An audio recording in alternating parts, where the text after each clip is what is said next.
Hello guys, कैसे हैं आप लोग। उम्मीद कर रहा हूँ सभी लोग ठीक होंगे। चलिए आज हम यहाँ पे डिस्कस करने वाले हैं मध्य प्रदेश सिविल जज की जो वैकेंसीज अभी ओपन हुई है 2019 वाली, जो अभी लॉकडाउन खत्म हुआ है इसके बाद जो ओपन हुई है 2020 में उसका एग्जाम होना है, उसके बारे में हम लोग यहाँ पर डिस्कस करेंगे।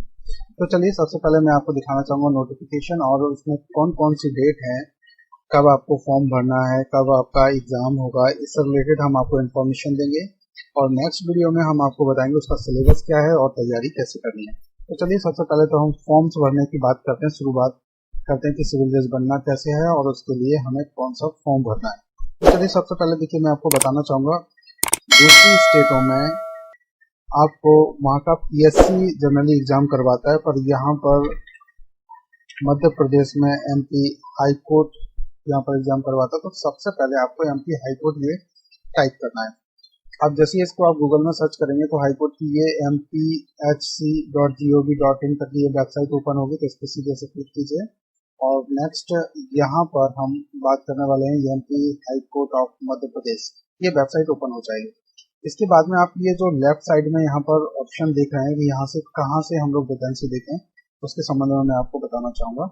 देखिए सबसे पहले ये जो आप देख रहे हैं रिक्रूटमेंट एंड प्रपोजल्स, इस पर आप यहाँ क्लिक करेंगे तो यहाँ पर आपको सीधा डायरेक्ट देखने के लिए दिख जाएगा कि उसमें कौन कौन सी चीजें यहाँ पर अभी लेटेस्ट नोटिफिकेशन निकाले गए हैं। तो चलिए सबसे पहले हम इसको देख लेते हैं लेटेस्ट नोटिफिकेशन के बारे में।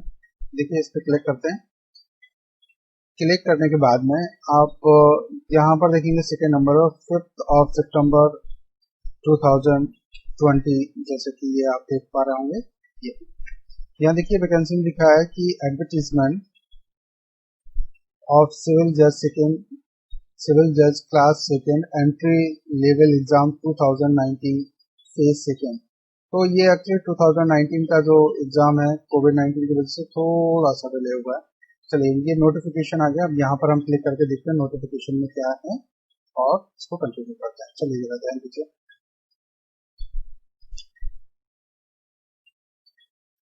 ये देखिए पीडीएफ ओपन हो रही है, पीडीएफ ओपन हो गई।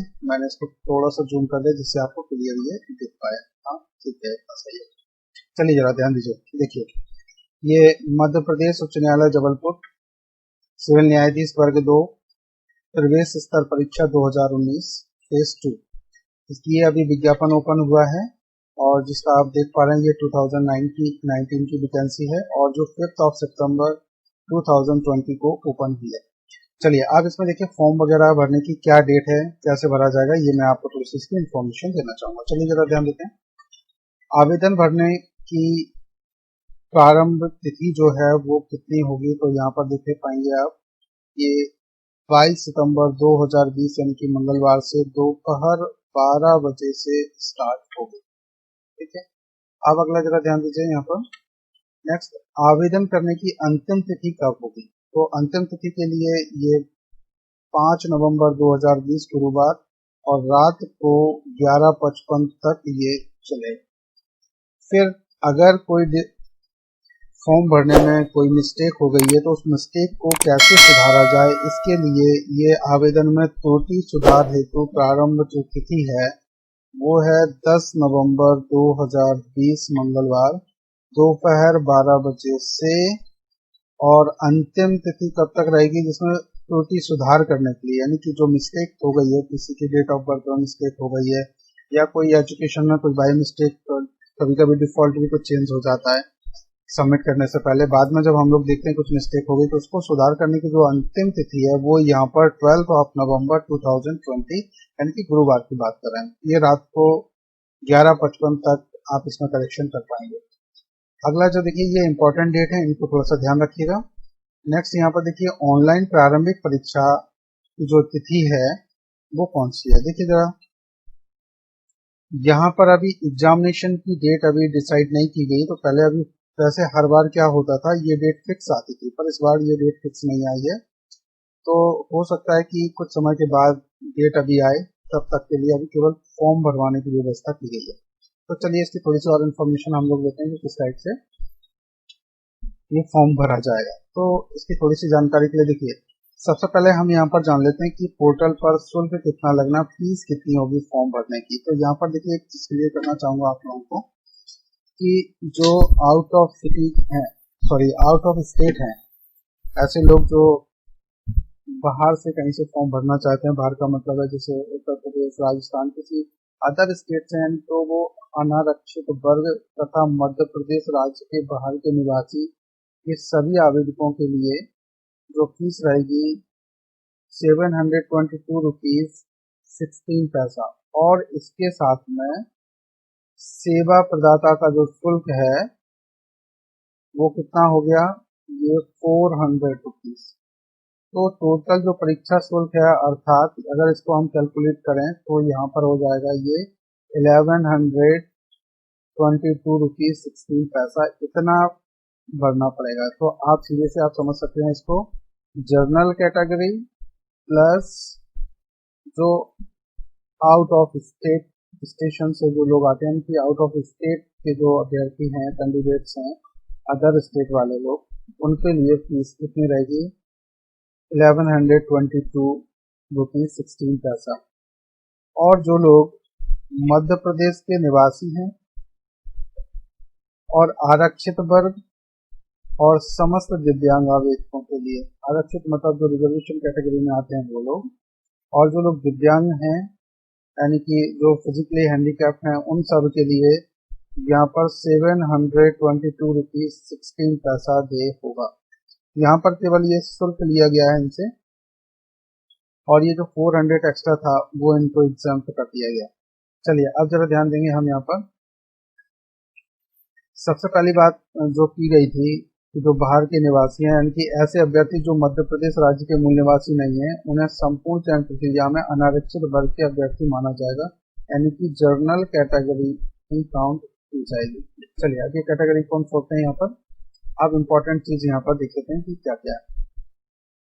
टोटल वैकेंसी कितनी है, वैकेंसी के लिए हम लोग बात करेंगे। फीस आपने देखी, अब वैकेंसी की यहाँ पर बात करते हैं।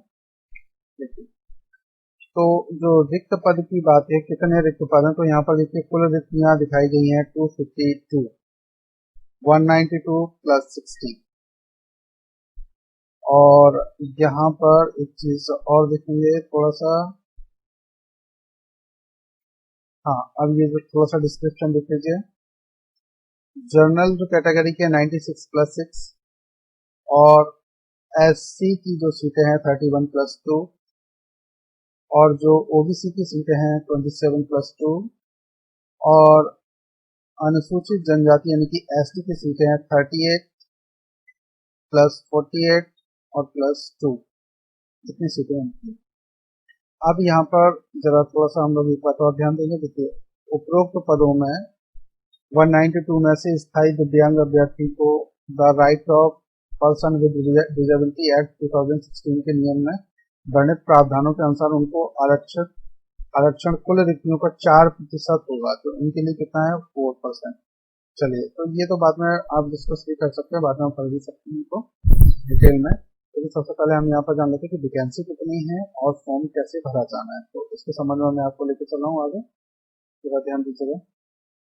ये पूरा नोटिफिकेशन है। हाँ थोड़ा सा अगर आप पे स्केल वगैरह अपना देखना चाहें तो पे स्केल के लिए मैं आपको बताना चाहूँगा जो कितना रहेगा। ये राजपत्र द्वितीय श्रेणी में आते हैं और वेतनमान 27,700 से लेकर के 770 का एजीपी लग करके ये 33,090 रुपीज से टोटल कुल मिलाकर के आ गए 44,770 तक का ये आगे रहेगा। इसमें महंगाई भत्ता आप जोड़ेंगे तो करीब करीब आप मान के चलिए कि 60 एबोव सैलरी स्टार्टिंग में हो जाएगी, तो 60 के एक अराउंड आप मान के चलिए कि 60 के तक कुछ कटेगा भी तो हो सकता है थोड़ा बहुत ऊपर नीचे हो जाए। चलिए जरा ध्यान दीजिएगा। अहर्ता क्या होनी चाहिए, इसमें इंपॉर्टेंट चीज मैं आपको बताना चाहूंगा कि क्वालिफिकेशन क्या होना चाहिए। इस बार फाइनल ईयर वालों को अलाउ नहीं किया गया, तो देखिए मैं आपको बताना चाहूंगा कि सबसे पहले यहाँ पर वह भारत का नागरिक हो और मान्यता प्राप्त विश्वविद्यालय से विधि स्नातक की उपाधि आवेदन करने की अंतिम तिथि तक प्राप्त कर लिया। तो जिस दिन लास्ट डेट है उस दिन से पहले LLB कंप्लीट हो जानी चाहिए, यानी कि रिजल्ट डिक्लेयर हो जाना चाहिए। तो यहाँ पर मान लिया जाएगा कि आप यहाँ पर एलिजिबल हो गए। अब देखिए जरा ध्यान दीजिए, एज जो क्राइटेरिया रखा गया है 21 से लेकर के 35 ईयर्स तक। तो मिनिमम 21 ईयर्स होनी चाहिए और 35 ईयर्स से कंप्लीट एक्स्ट्रा ना हो, ओनली 35 ईयर्स तक। जो SC/ST कैटेगरी या जो रिजर्वेशन कैटेगरी में है उनके लिए थोड़ा सा मैं आपको बताना चाहूँगा, यहाँ पे थोड़ा ध्यान दीजिएगा। उनके लिए किया गया है कि जो SC या ST और OBC के जो हैं उन सबको मिलाकर के केवल 3 ईयर्स का रिलैक्सेशन दिया गया है, और वो भी जो लोग यहाँ पर मध्य प्रदेश के मूल निवासी उनके लिए। चलिए आगे जरा ध्यान देते हैं हम लोग।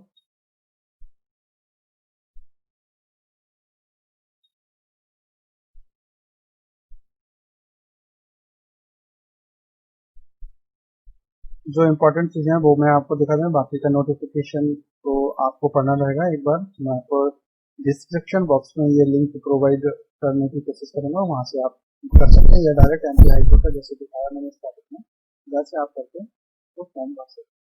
तो चलिए यहाँ पर देखिए फॉर्म भरने के निर्देश क्या है। ये MP हाईकोर्ट की जो वेबसाइट है वहाँ से आप इसका नोटिफिकेशन डाउनलोड कीजिए और ऑनलाइन फॉर्म भरने 5 नवंबर 2020 रात्रि तक ये भरे जा सकते हैं, जिसकी लास्ट डेट पहले भी आप डिस्कस कर चुके हैं। अब देखिए यहाँ पर फॉर्म कैसे भरना है। फॉर्म के लिए मैं आपको बताना चाहूँगा, आवेदन स्वयं अपना ऑनलाइन फॉर्म आप भर सकते हैं। तो जनरली MP जो ऑनलाइन है वहाँ से भी भर सकते हैं। ये वेबसाइट दी गई है www.mphe.gov.in, वहाँ पर ऑनलाइन ये लिंक मिल जाएगी आपको, जो रिक्रूटमेंट और रिजल्ट्स जो आपको दिखाया जाता है वहाँ से। जैसे कि ये मैं आपको दिखाना चाहूँगा, अगर आप चाहें तो देखिएगा। ये वाला जो ऑप्शन था, यहाँ से जब आप इस पर क्लिक करेंगे तो यहाँ पर आपको ये लिंक मिल जाएगी, दिखा ना, ऑनलाइन एप्लीकेशन फॉर्म्स एडमिट। यहाँ पर जब आप इस पर क्लिक करेंगे, ये जो देखते हैं इस पर क्लिक करके देख लेते हैं एक बार। ये देखिए इंटरफेस ओपन हो गया और आप यहाँ से जा करके डायरेक्ट आप ये फॉर्म फिलअप कर सकते हैं। जैसे आप देख रहे हैं Madhya Pradesh higher judicial district entry level suitability test जो दिया गया है, यहाँ पर एडवर्टीजमेंट और रजिस्ट्रेशन करने के, यहाँ जैसे आप क्लिक करेंगे ये ओपन हो जाएगा। जैसे ये देखिए एडवर्टीजमेंट रजिस्ट्रेशन क्लोज हो गया पहले, इसी टाइप से यहाँ पर अभी जैसे इसकी लिंक ओपन होगी तो यहाँ पर आपको ये देखने को मिल जाएगा इस तरह से, और आप यहाँ ये इस टाइप से देख सकते हैं। ये ADG का नोटिफिकेशन आया था, उससे संबंधित देखिए ये एडवर्टीजमेंट के बारे में बताया गया था, ये रजिस्ट्रेशन के बारे में बताया गया था, फिर यहाँ पर ये एडमिट कार्ड के बारे में आ जाएगा। तो आपको इस टाइप से ये डिटेल्स यहाँ पे मिलेगी, आप यहाँ से फॉर्म भर पाएंगे। ठीक है, तो अब चलिए सीधे से हम फिर से नोटिफिकेशन पे चलते हैं। कहाँ से फॉर्म भरना है आपको, ये MP हाईकोर्ट की वेबसाइट है, रिक्रूटमेंट पर आप गए थे अभी, वहाँ से आप फॉर्म भर सकते हैं और फिर क्लिक हियर करके online application form admit card इस टाइप की आप यहाँ से ले पाएंगे। चलिए नेक्स्ट ध्यान दीजिएगा, पेमेंट आप अपने डेबिट कार्ड क्रेडिट कार्ड के थ्रू आप कर सकते हैं यहाँ पर। और इसके बाद में इन्होंने देखिए एक नंबर भी दिया है, अगर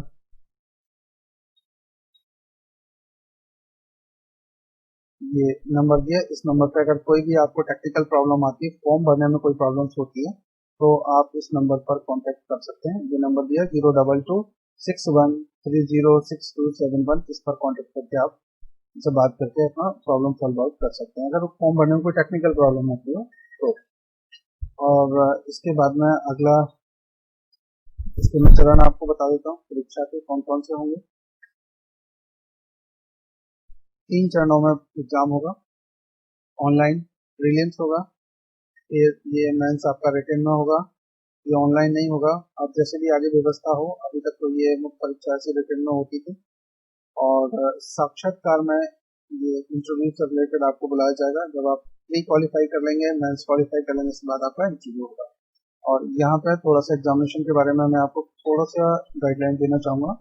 ऑनलाइन प्रारंभिक जो अनुवीक्षण परीक्षा है वो केवल 150 मार्क्स की होगी, ये ऑब्जेक्टिव टाइप, जैसे कि आप ये देख पा रहे हैं 150 का।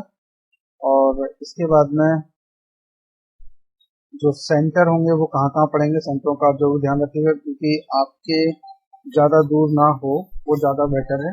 तो थोड़ा सा आप यहाँ पर देख लीजिएगा, सेंटर मैं आपको दिखाना चाहूँगा। ये देखिए यहाँ पर कौन कौन से शहर हैं जहाँ पर आपको मिलेगा। फर्स्ट जबलपुर, ये संभावित है चेंज भी हो सकते हैं, भोपाल, इंदौर, ग्वालियर, सागर, सतना, उज्जैन, ये इतनी जगह पर ऑनलाइन एग्जामिनेशन की व्यवस्था हो सकती है। लेकिन कई बार देखा गया कि अगर स्टूडेंट्स कम होते हैं या कोई दूसरा कारण होता है तो इन सेंटरों में बदलाव भी किया जा सकता है।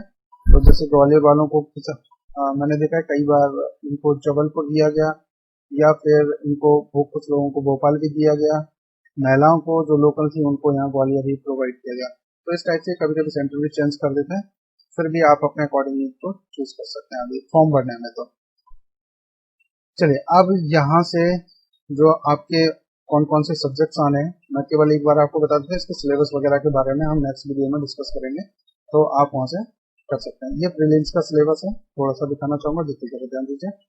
कॉन्स्टिट्यूशन, सीपीसी और टीपी, ये संपत्ति अंतरण अधिनियम, सिविल प्रक्रिया संहिता और भारत का संविधान। और यहाँ पर आप देख पा रहे हैं ये कुल प्रश्न और उनके अंक, यानी कि एक क्वेश्चन एक अंक का होगा। अब यहाँ पर जरा ध्यान दीजिए, देखिए संविधान, सिविल प्रक्रिया संहिता और संपत्ति अंतरण अधिनियम, यहाँ 7 क्वेश्चन 7 मार्क्स हैं। यहाँ सीपीसी के 15 क्वेश्चन पूछे गए 15 मार्क्स के, और कॉन्स्टिट्यूशन 10 मार्क्स का और 10 क्वेश्चन दिए। भारतीय संविधान अधिनियम, फिर विनिर्दिष्ट संतोष अधिनियम, परिसीमा अधिनियम, और फिर इसके बाद में आप देख पाएंगे मध्य प्रदेश स्थान नियंत्रण अधिनियम, मध्य प्रदेश भू राजस्व संहिता, और भारतीय साक्ष्य अधिनियम, और भारतीय दंड संहिता, और दंड प्रक्रिया संहिता, नेगोशिएबल इंस्ट्रूमेंट एक्ट यानी कि परक्राम लिखित अधिनियम। सामान्य ज्ञान, इसके 20 क्वेश्चन आने हैं और 20 नंबर के होंगे। और कंप्यूटर से रिलेटेड 10 क्वेश्चन आने हैं 10 मार्क्स के, और अंग्रेजी ज्ञान 10 मार्क्स का है और 10 क्वेश्चन है यहाँ पर 10 मार्क्स के। तो ये इसका एक शॉर्ट व्यू था जो आपने यहाँ पर देखा कि कैसे फॉर्म भरना है, कहाँ से आप फॉर्म भर पाएंगे, इसकी ये वैकेंसीज ओपन हुई, कौन सी लास्ट डेट है, ये आपने देखा। तो नेक्स्ट वीडियो में हम इसके सिलेबस को आपके साथ डिस्कस करेंगे, और इसमें ये भी बताएंगे आपको कि कहाँ से आपको कौन कौन सी बुक्स से आपको पढ़ना है, क्वेश्चन कौन कौन से जनरली इंपॉर्टेंट आते हैं जो आपसे कह सकते हैं आपके एग्जाम्स में आ जाए सीधे सीधे। तो इस टाइप के लिए कौन सी बुक्स हम लोग प्रेफर करें, कौन सी बुक्स पढ़ें, इसका डिस्कशन हम नेक्स्ट वीडियो में करेंगे आपके साथ। सो गाइस, उम्मीद करता हूँ कि ये वीडियो आपको पसंद आया होगा। तो हम मिलते हैं नेक्स्ट वीडियो में, तब तक के लिए ओके, बाय बाय।